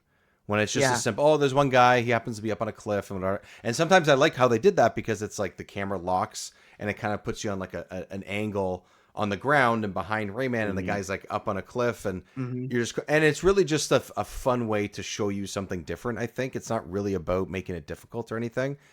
But then when they do, like you mentioned, that drill guy in particular, now that you mentioned it, I was like, oh yeah, that's that one that was like, really? Do I have to keep really? It felt too much. So I'm with you on that. It's not terrible. It's just fine. I think the reason why it feels better at the beginning is because the enemies don't have as much health. Yeah, as much health. And they don't need to do more complicated things. Like it really doesn't need to be that kind of game. Like it just doesn't. Yeah. The platforming is hard enough. Like that offers a good enough challenge. You add an enemy on top of that, and like you're platforming, you're avoiding shots, you're trying to, that's enough of a challenge. You don't have to make the enemies like take forever to defeat. Yeah, and I know it's like the spiders are like that too. Totally different enemy type, but they take just tons of hits. Yeah, I hate it's the like spiders. Come on. Or what are those, like the black things that are kind of like shifting around? Those Oh, those are. Those I are don't. annoying to hit. Little like Yeah. soot things. I think they're supposed to be like caterpillars. Oh, The they look like caterpillars weren't hard to take out. I'm talking about the little individual like soot balls that chase you around. that's what I was thinking of. Yeah. Those Yeah. things. They look like what's the Super Mario ones? The little like black dudes that go up and down like in Bowser's Castle. They look like those guys with a tail. Oh, I know what you're Yeah. talking about. Whatever yeah. those things are called. That's what they reminded me of. I almost wonder though. Remember, I said that they took inspiration from Miyazaki. They almost look like the little soot things from Oh, yeah, Spirited sure. Away. Oh yeah, I Yeah, can they see do. that. Yeah, for sure. Yeah, there's. Um, Go ahead. Yeah. I was just gonna say one of the other so like I'm with you that the combat's just fine. I think the platforming is really good, just in general. Good, like really solid like 3D platforming for the Yeah. N64. Some of the areas that I'm not a fan of, I like this. Let me put it this way. I actually any level where you are riding some sort of a vehicle, Mm-hmm. I think is hit or miss. I think so, like when you get them, sometimes they come way too fast. Like they make you fly way too fast, and thankfully it is still designed around it, but it makes you. It's very easy to kind of screw it up. The ones specifically that I hate are the ones where you have to ride those bullets. Yep. Because once again, it's a mechanic they don't teach you well. How, like, why would I consider trying to ride a fucking bullet with legs? Like, Because it sounds like a horse. That's why. if that's the only hint, then That's the only. Me too. I was like, oh, it's a horse, and it gets tired. Oh, Yeah. I think there's a sign. There is a sign I could have sworn in the first time that says you can ride it, but I'm like, okay. So I tried to But jump how? on top of it, Yeah. but that you just get killed. I'm like, well, what the fuck am I supposed to do? You have to run away from it until it tires itself out, and then you can ride it. And then your And little that's- fairy buddy is like, you should. He says something about like you should try to ride tame it it or something tame like it, that. tame it. That's it. They use the word tame. I'm like, tame. Okay, so do I attack it and then it like eventually gives up? Like, what do I do? Nope, it just keeps exploding. And it took me a few minutes to figure it out. I'm like, okay, I guess I get it. But are you taming it when all it's doing is getting I don't know, whatever. Maybe it was just a. I just looked at. I don't have time for that bullshit anymore. Like if you're like, I don't mind games that make you try to like.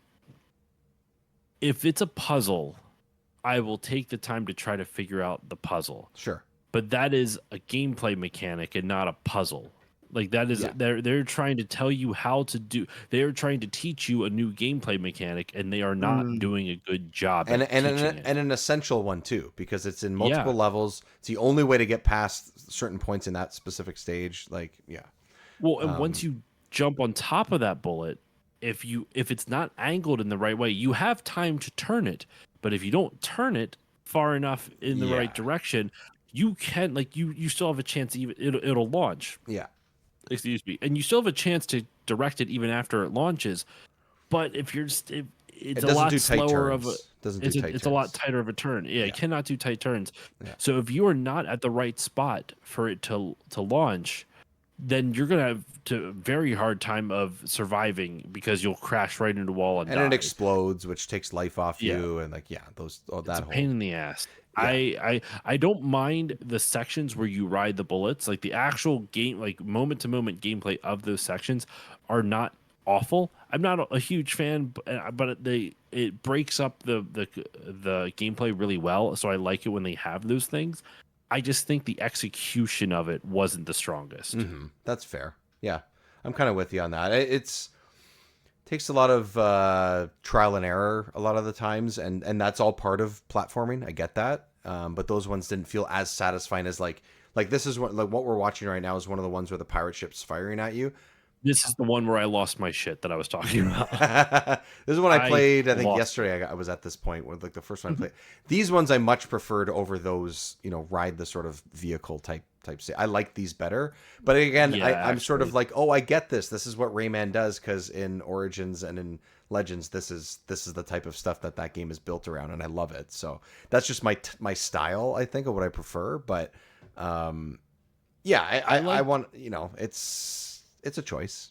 Doesn't work for everybody. I like the ideas and I like the mechanics in the section that we have up on the video. You know, you're getting chased for the people not watching. You're getting chased by a pirate ship, and you're running across all these bridges, and you're having to dodge the bullets, dodge the cannonballs, and they're also exploding, blowing up the bridges. So you have to make sure you dodge the gaps in the bridges and stuff like that. Yeah.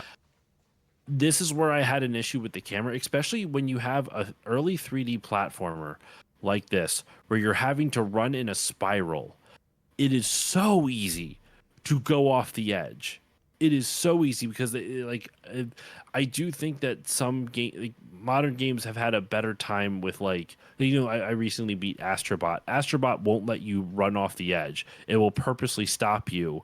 So before you do that, then if you can still die if you jump off the edge, but if you're running, it will stop you automatically, and it'll freeze you there. You can't keep if you hit forward, Astrobot will just stay hovering whoa. Really interesting. Okay. Yeah, I'm not saying I necessarily want all games to do that. Yeah. I don't actually think it's 100% that necessary in Astrobot because it controls so well. In something like this, I would have loved something like that because the camera angle makes it so hard to determine where you are in relative space. And the way the camera moves, it's not awful. Just to be clear, and it's not in every sequence. It's just some of them are like that. Yeah. It has the same issue. Every sequence. I just played Crash Bandicoot, and it has the same issue when doing a almost pseudo 2D segment. It's because you still have some depth. You don't have a lot of depth, but you have some depth. So when you're going, your brain automatically goes, okay, side to side, but you have this slightly forward, slightly back. And so when you jump from a platform to platform, especially with a joystick, you'll do these subtle, slightly forward, slightly back movements that you may not even be aware of. And if you can't directly see your shadow, you don't have good spatial awareness. And it does screw you over. I've always had that issue with the Crash games, or at least the first couple, specifically those games. That's why I've never really gravitated towards those early ones, especially the first, because I was like, this doesn't feel right. And the way that you're describing is pretty much the reason why. Whether I could articulate it or not at the time when I first started playing those games, that's what it is. And it's early mechanics. They're trying to figure things out. I'm not pissed off that that's the way it is, but it works, but it adds difficulty for no reason, really. It's not, but that's not the type of difficulty you want. Unintentional difficulty. Unintentional, exactly, right? That's actually funny that you mentioned Crash, because for that section. Yeah, one of the reasons why I when I was looking up sort of some of the development stuff of this, and when you sent us the video of the Double Fine thing and stuff too, I was like, the first one was 2D. A lot of the more recent ones are 2D. I know it's not it's the same people that made the games, but Rayman 2 was supposed to be another 2D platformer.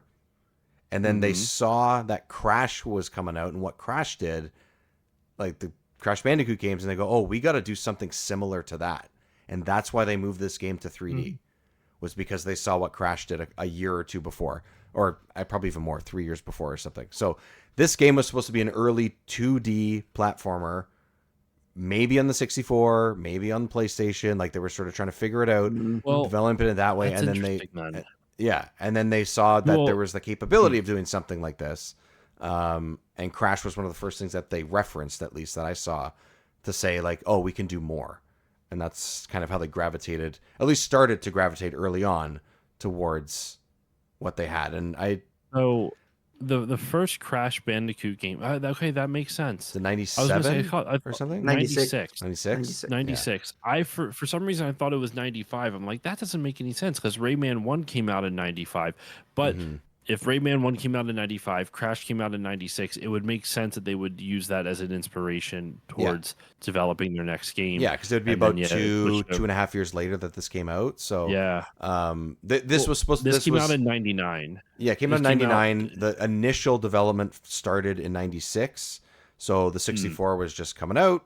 It was, this is sort of a, latter third, of the 64's life cycle and stuff. And I think the way it controls, the way the camera is, the way it looks, the sort of choice of all the camera angles that we were talking about, there's little things here that you're like, oh yeah, they probably wouldn't have done this in 96 or 97.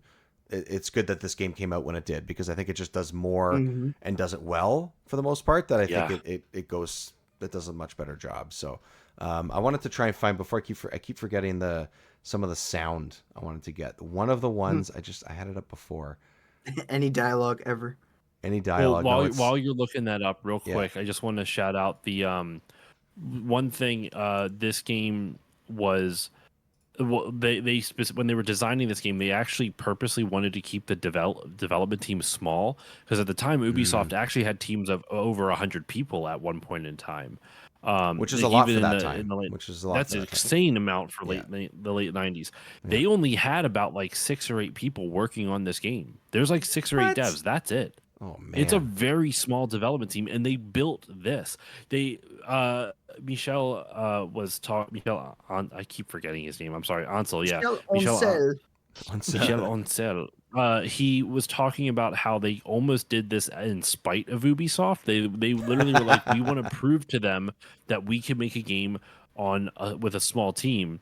And when Tim Schafer's like, wait, so you were fighting to keep your team small? And he goes, yeah, that's what we were doing. And he goes, man, I feel like I'm constantly fighting for more. Like, what's going on with here? a guy, the experience like that with that guy? Yeah, actually, sure. Yeah. They had to fight to make the second Psychonauts game for 12 years later or something. Funny you mentioned Psychonauts. Yeah. This game was a direct influence on Tim Schafer for Psychonauts. I could see that from design, like from aesthetic and thing, like the textures. Yeah. Mad vibe. Yeah. He cited the textures in that interview too. Like, he specifically the cloud, like the skybox with the clouds moving. He really liked. They reused something similar in somewhere in Psychonauts. I forget exactly where, but yeah. Yeah, that makes sense. This is one of the sound things I wanted to go is Glowbox doing his little like chants. These are hilarious.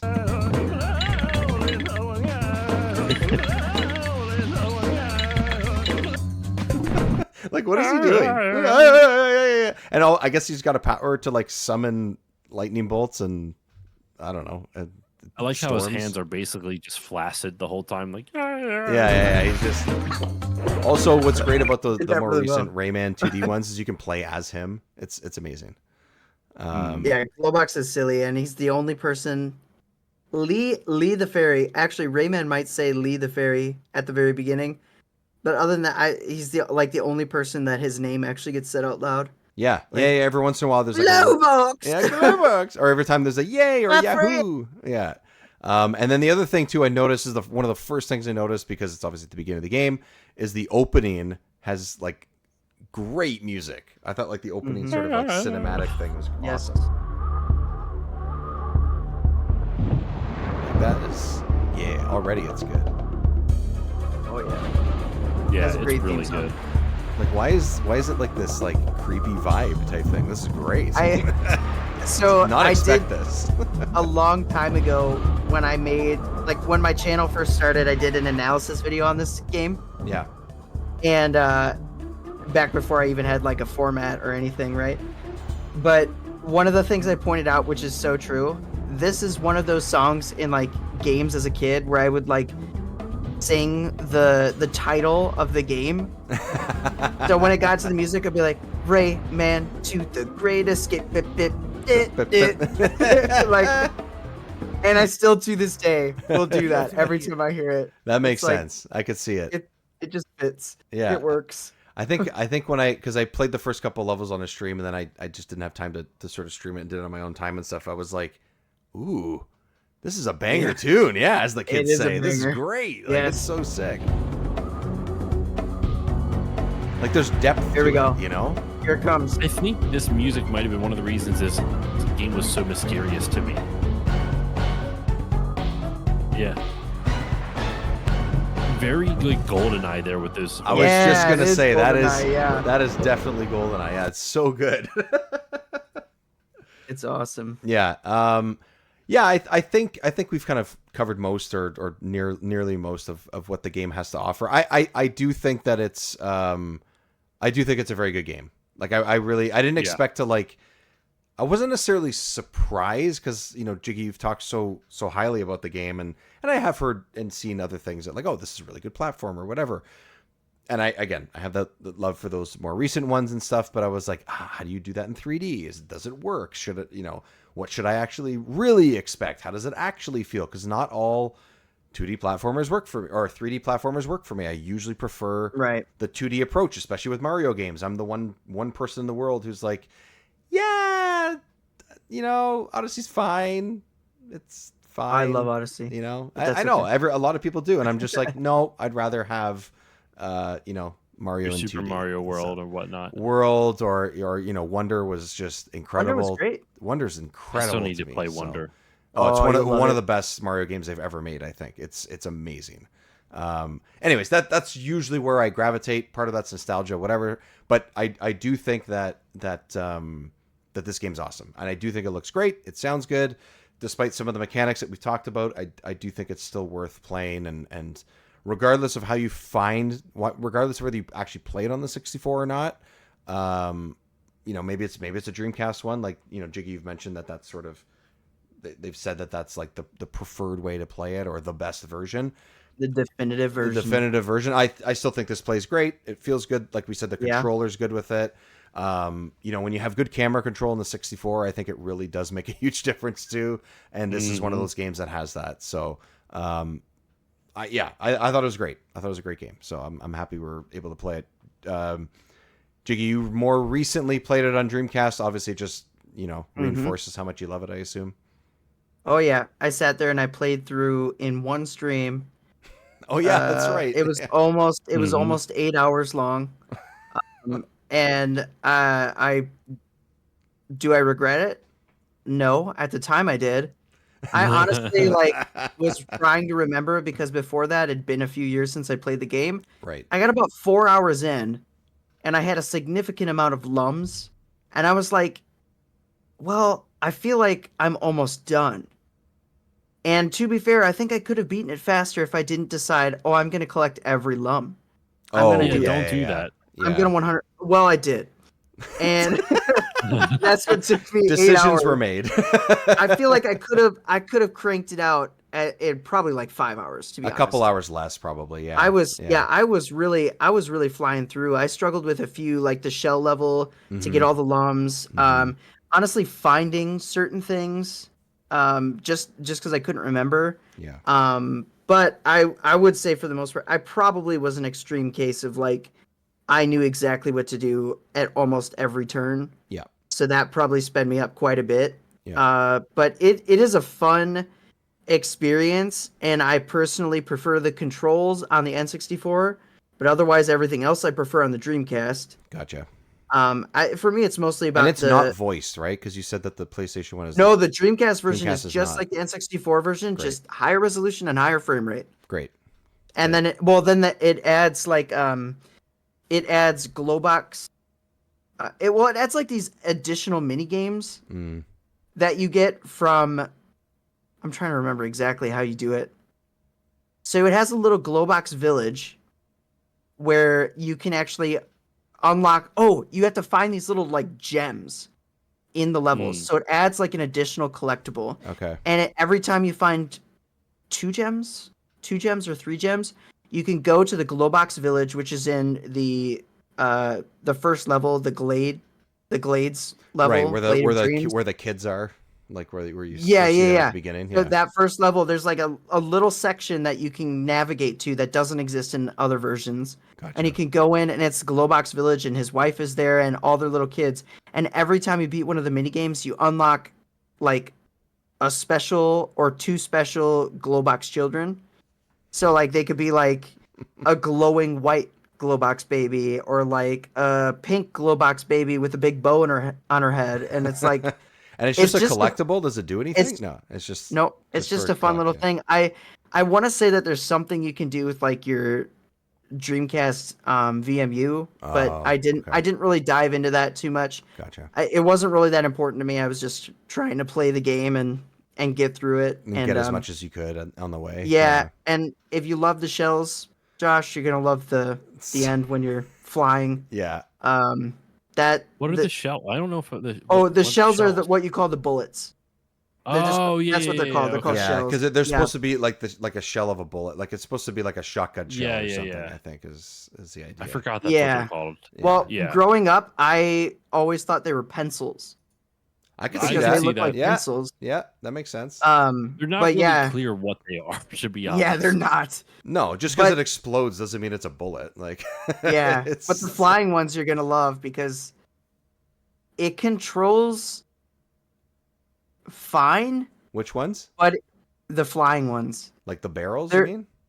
the shells, Oh, the flying shells. Sorry. Yeah. because you don't have to tame them. They're often just sitting there and you can just hop on. Mm-hmm. But they fly forward, and then when you move the joystick, you can tilt up and down to go up and down like a typical like flying a plane like Star Fox, Yeah, you yeah. know. But when you go left or right, they like pivot and they rotate. Yeah, it rotates more. And then yeah. you have to use.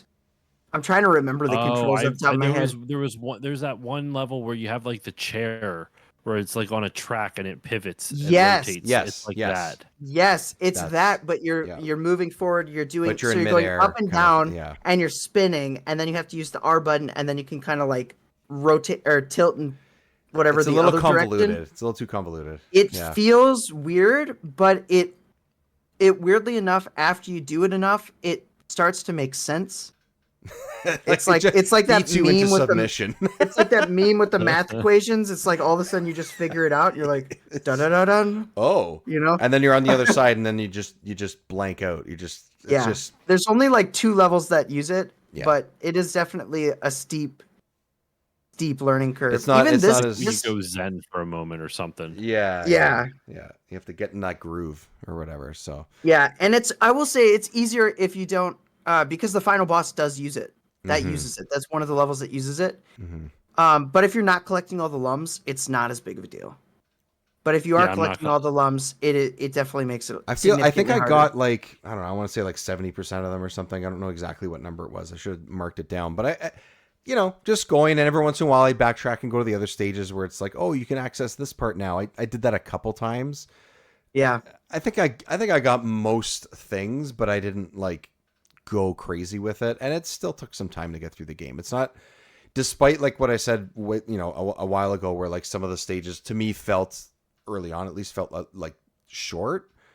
I still think that the here's one of the bullets. Yeah, One of this the is bullets, one of the shell stages. Yeah. Yeah.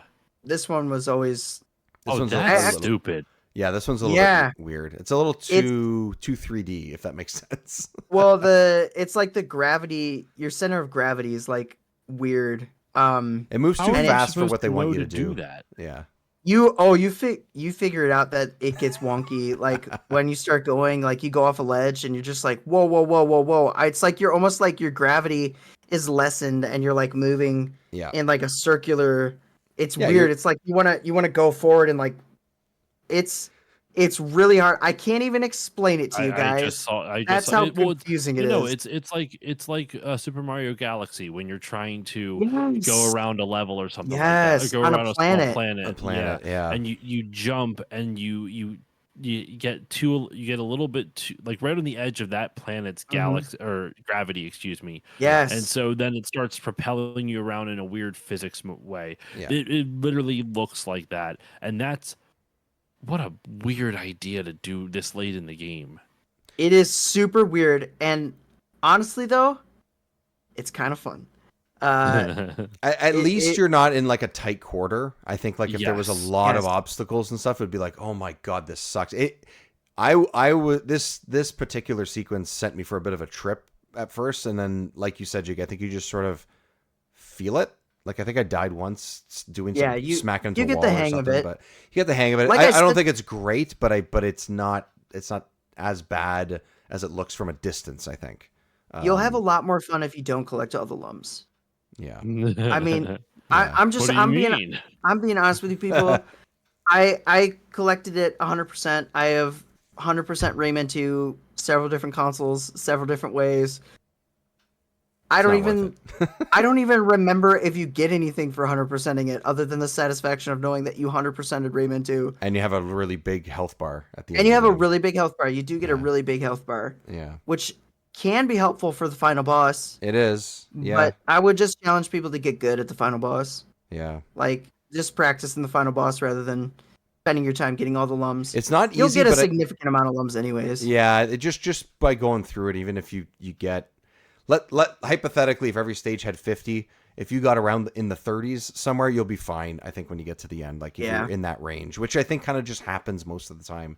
There's a couple stages where I was kind of frustrated because I was like, I missed one. Where did I miss that one? And I never went back because I'm like, it's not. What's that going to get me?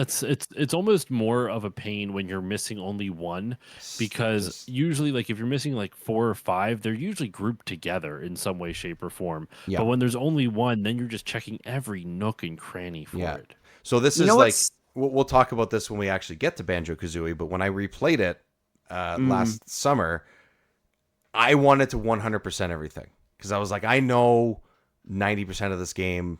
Pretty much without even trying, I can collect almost everything. Later in the game, because when you replay it as a kid, most of the time you replay it and you replay the first couple of stages, not the later ones, right? So like the later ones, I had to think about it a little bit more. And in that last world where the different seasons, I can't remember the name of it, I was missing 3 or 4 notes, and I could not fucking find them. And I'm like, I just don't have the time to search through essentially 4 worlds to try and find what these are. And I just stopped and like, I think I 96%ed the whole game or something. And I'm like, it kind of bugs me, but hey, I got to play it again, so I'm not that upset, Like, and this would be similar. Like you have that love for this game, Jiggy, that like it might bug me, but also at least you've reached the point where you're like, yeah, it was fun, but you don't have to, like, yeah, you really don't. It's a stage of acceptance, I will say one thing I do like about it is it doesn't really force you to backtrack at all. However, except one time to rescue the other dude. And that's there's like a cage, and it's in, unfortunately, one of the beginning levels. Yeah.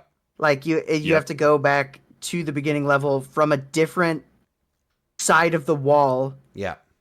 I tried to get that one. From it. I tried to get that one on the first initial try, and I'm like, what the fuck is going on? Why can't teases you. It's like it's it looks right like here, you can make but it. you can't get it. Yeah, it looks like you can make it. I'm like, this is a pain in the ass. That's the one thing I looked up in this game was that. I'm like, I don't understand.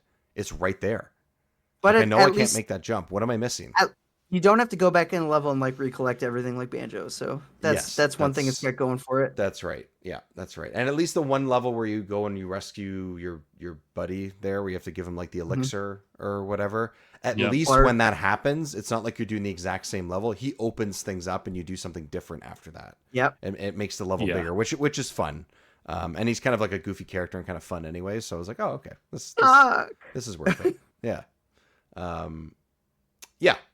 Josh, any final thoughts on Rayman 2? Are you and I guess the sort of like part of the same question is, are you thinking about going back and wrapping it up? Like, I'm going to beat it. I'm like 4 levels away. I'm not going to 100% it, but I'll go back and beat it.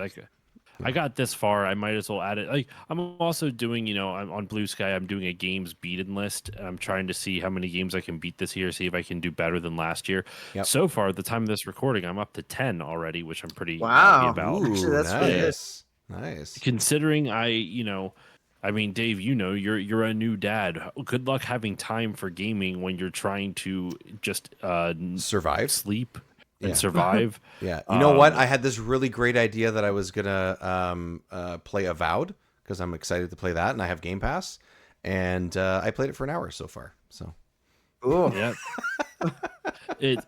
I will not be adding that to my completed games anytime soon. That's for sure. I'm still playing Baldur's Gate 3. Yeah, I mean that game's never ending though. Yeah, and you're playing with a group too, which is something too, right? Yeah, which is fun, which is part of the fun, right? So, I will say, ever since becoming a dad, though, my time management skills have gotten a lot better. Where I feel more productive than I ever have in my entire life. It took a little while, but yeah. No, so for final thoughts on Rayman 2, I was pleasantly surprised with this. Like I knew it would not live up to the nostalgia in my head of it because all that it was in my head was an enigma. I didn't remember anything about the game. I just remembered the feeling that it gave me as a kid. So I already knew that going in. That didn't detract it at all didn't detract at all from my experience. I was very impressed. This is a really good N64 3D platformer, like a really, really, really good one for the era. Excuse me. Like we've talked about, it does have its flaws, as all games do. But if you're looking for like an N64 3D platformer in the same vein of your Banjo-Kazooies, of your Mario 64s, your Donkey Kong 64, this is different than all of those in the best way.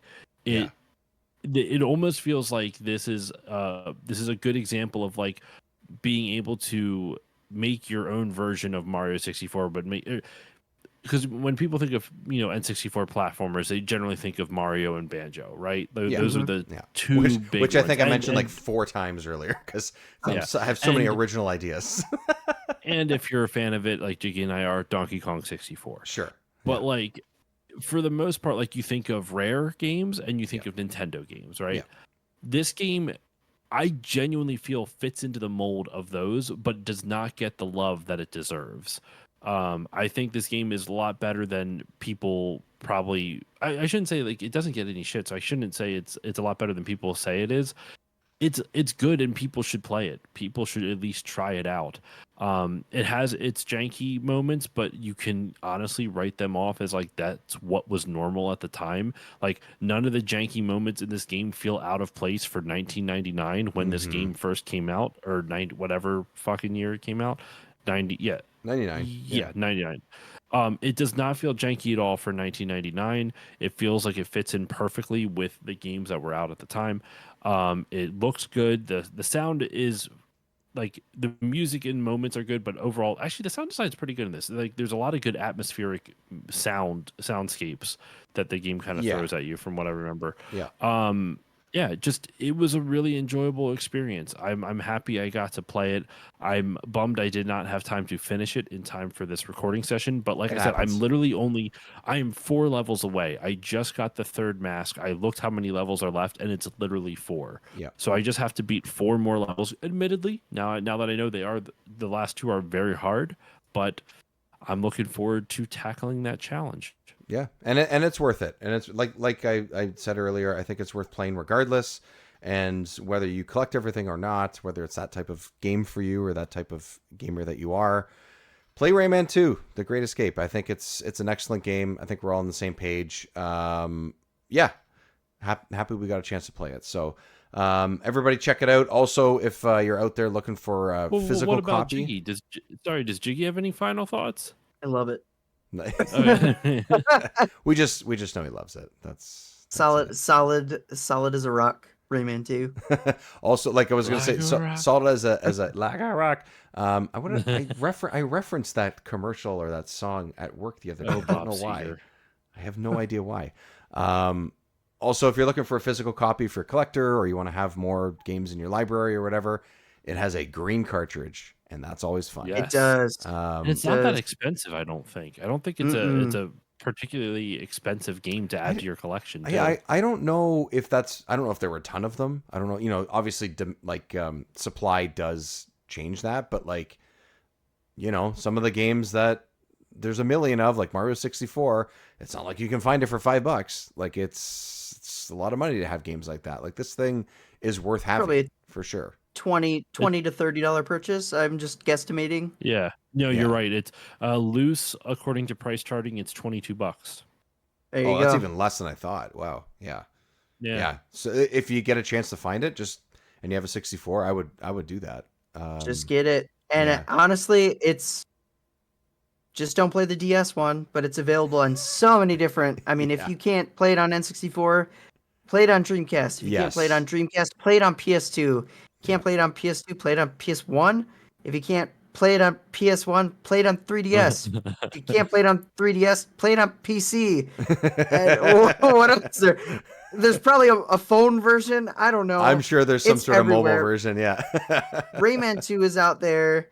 There obviously are compromises between versions. There's, like we said, Dreamcast is definitive. N64 is the original build, so it's gonna. It only gets better from there, I guess, or different from there. I guess. I mean, I I didn't shouldn't say play the better. other versions, but it doesn't feel like it's less than. Like it really doesn't at all. No, no, no, no. Um, I mean, you wouldn't even know. No. Dreamcast, like I said, it only added a few things. It Yeah. really didn't change that much. Yeah. Yeah. PlayStation just had to scale back things a little bit, but then it added full voice acting because it has a CD, so why Mhm. not? I Yeah, guess. usually the sound is usually a big difference. But with then they that, didn't do it on Dreamcast, so I don't really understand what that means. People Well, like the PS2 version a lot too, apparently, I could see that. but it's different. What, So hey, different's good. Maybe have a couple different copies. I don't Why know. not? Why Yeah, not? Different's good. try all the different versions. And Try then them if all. you're loving some Rayman, check out the Origins and Legends game. Both of them are amazing, in my opinion. So, lots of Rayman out there to enjoy. It's one of those franchises that feels like is quietly popular. Does that make sense? I don't know. It feels like it's one of those franchises that lives on despite not being like this massive, recognizable name or face. But worth playing. 100% worth playing. Let me tell you something though. Please do. Okay, just like all games I love, they teased a sequel and never did it. Rayman is one of those weird games where they did make more Rayman games, but none of them were an official Like sequel. Direct Yes, because they made sequels and they made so the original Rayman is 2D, like we talked about on Yep. PlayStation, and then they did Rayman 2, which is amazing, and then they did Rayman 3, which is just like Rayman 2, just different mechanics, not as different great as you generation of consoles. said. Not as great, but it's not bad. Like Right. it's fine. But it continues the story, right? It continues it. And then Gotcha. Murphy's in it. He doesn't whisper. Murph. He actually talks and he says, "See you in Rayman 4." And that's the last we see him. Oh shit. And Rayman 4 became Rayman Raving Rabbids, which is not 4, and became a game about mini games. Something and else. then Rabbids took over, and we did The get the rabbits 2D. are like the minions of Ubisoft. Yeah, they're They everywhere are. now. They're even in the Mario what's it called games. Which And they were, those games were they were good, by the before way. Minions. Let They me were just they say were. that. They were. They were Yeah, before. Yeah, years But yeah, they before. are. Yeah. Yeah. But yeah, Great game. Just play it, people. It's worth it. just play it. Rayman 2: just The Great play it. Escape is one of the ones that going through this library is one of the ones that I'm gonna stick to saying like, yep, this is one of those ones that I was not necessarily surprised by. One that I probably is going to be up like in the top tier ones. I think it's that good. So despite its flaws, like you guys said, there are flaws as there are with a lot of these 3D platformers, but it's one of the better ones for sure. And I don't anticipate too many of them beating it unless it's Mario or Banjo-Kazooie, honestly. So that's about it. Josh, thanks for joining us, buddy. One more time, where can everybody find Still Loading? Sure. I do want to say one final thing though. Do it. I feel pretty honored that like the games I've chosen for my episodes on here are all relatively like unknown games. Rayman 2 probably being the most known out of the 3 that I've been on, but they all have been hits. So I'm really batting 1,000 so far. I don't know if I have many more at bats though left. I was going to say good luck next time. I don't. Yeah, I'll see what I can do. But yeah, thank you again for having me on, man. Always a pleasure. I always enjoy coming on the show. If you liked whatever the hell I did on this episode, you can find the Still Loading podcast. Where all podcasts are given away for free. You know, Apple Podcasts, YouTube Music, Spotify, all that good stuff. You can follow me on social media at Still Loading Pod, mainly on Blue Sky as well, but I am somewhat active on Instagram every now and again, and stuff gets put over to Threads, but Threads is fuck Zuck, so I don't know if I'm really gonna go too much on that. But I'm mostly active on those locations, and I do stream on Twitch once in a while at Still Loading Pod over on Twitch. Usually stream twice a week, Saturdays and Tuesdays, but it really just depends on my schedule. So yeah, you can check me out over there. That's where I am to be found on the internet. Amazing, sir. Jiggy, look back. What's happening, buddy? Oh, everything's happening all the time. All the time. So tired, but I keep making content anyways. I stream once a week on YouTube. I'm pretty much exclusively on YouTube. I mean, you can catch me on all the good old social medias. I am still on X. I don't really care, but I'm still there. Hey, so it's fine. I'm on Blue Sky too. I don't know. Anywhere you can find Dave, you can probably find me. So, yeah, pretty much. yeah, if you wanna come and check out some of my Rayman videos, I've got a couple theory videos on Rayman. I've got some Rayman 2 videos, some deep dives into the lore. If you want to see how the story progresses into Rayman 3, I've got a really cool analysis video on Rayman 3. Yeah, I watched that. That would be a good awesome. good point to kind of jump into the Rayman series. It's just a series I love. Yeah. It's just one of those I just latched onto it as a kid, and I've just kind of hung on to it. It hasn't really been like my favorite. It hasn't produced my favorite games, but my love for Rayman 2 has just glazed over every other Rayman thing that exists. And but I will say the Toon Rayman games that are Rayman Legends, Rayman Origins, we need more of that because those are phenomenal. Please, I can't believe that we haven't had one. I do love them. The Rayman translated so well into modern 2D. Yeah. I mean, his original game was 2D, and I didn't really care for it. I did play through that one. It's fine. It's I mean, it's a product more of power its to you time. if it's one of your favorites. It's a product of its time. That's all it is. Yeah. Yeah, it's just a little bit of a slow moving 2D platformer for me. Whereas the more recent ones are super fast most of the time. Super fast, and just fun, and especially if you can do co-op with a buddy. Oh, see, I've never played them co-op. That could be fun. I did it, and it was so funny. And I'll tell you one story, just because it's so funny. Just real quick, we were playing this level with my pal. Shout out to JP. JP. We're riding the little like mosquito things. Yep. And you have to just like basically like a rail shooter and just like navigate through. Which are in this game, by the way. Yes, they are. And we kept dying, and he was just getting progressively more and more pissed off. But he was like holding it in, and he was just getting mad. And then finally he's like holding the controller, and he's like, and you know me, I don't swear, so it's important to the story. Yeah. But he's just like, he's holding the controller, he starts shaking, he's like, fuck. He just screams it, and then he stops himself, and he's like, he looks at me, he's like, I'm sorry. It's just a video game. I'm fine. Wonderful control. Wonderful. I love that. It was fun though. Josh, have you played those games? Josh, have you played? Yeah. Yeah. No. Oh. Yeah. Go play Origins.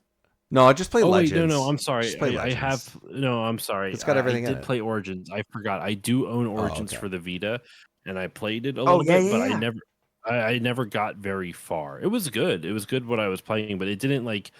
I don't know. I don't know when I was playing it. It just didn't grab me the right way. I don't know. Yeah, Legend. The reason why I always say just go to Legends is because it literally has all of Origins in it. Like has everything that Origins has, literally by like stages, but it has more characters to play as. It has more unlockables, and then it just has like. I don't know. Like basically, it's 2 games in one. That's basically what it is. It's 2 games in one. And it only came out like a couple years later or something. So yeah. Damn it! Now I want to play that game. Bust out your Wii U's and play the best version of Legends. Oh shit! I don't have that. Actually, I don't own that game in any playable form at the moment. Actually, it's cool because it uses the touchpad for Murphy.